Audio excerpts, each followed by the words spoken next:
જ્યારે સીતા સ્વયંવર થયો હતો તો શું ત્યારે પણ રાવણની હાજરી હતી?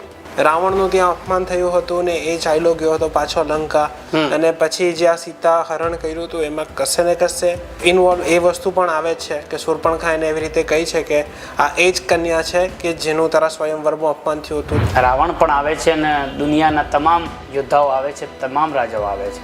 રાવણને પણ ખબર છે કે મારા પ્રભુ રામ જ આ ધનુષ્ય ઉપાડવાના છે, અને સીતા તો પ્રભુ શ્રી રામની જ છે.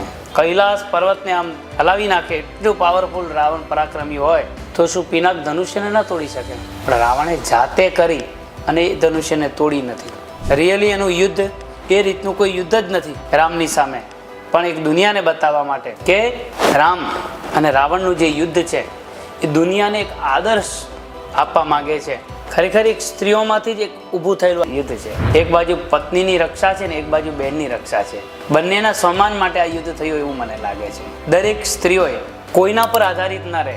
મહાભારતનું યુદ્ધ છે તે દ્રૌપદીના કારણે થયું છે કે આજની જે દીકરીઓ છે, જે બહેનો છે, એમણે નૃત્ય કરવું જોઈએ, ગરબાએ ગાવા જોઈએ, જન્માષ્ટમી મનાવવી જોઈએ, ગણેશ મહોત્સવ પણ કરવો જોઈએ, પણ પોતાના આત્મરક્ષા માટે પોતે શક્તિશાળી બને, પોતે લક્ષ્મીબાઈ જેવી બને, એવી બહેનો બને.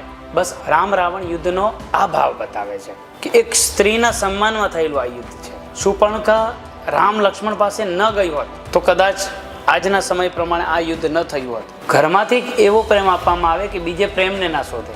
રામ રાવણ યુદ્ધ કઈ એ વખતે થયું એવું નહીં, અત્યારે ચાલુ જ છે બધે કે આપણી દીકરીઓ આપણા સમાજના શ્રેષ્ઠ મર્યાદામાં રહે, સંસ્કારમાં રહે. હરેક દીકરીઓ દુર્ગા વાહિની જેવી બને.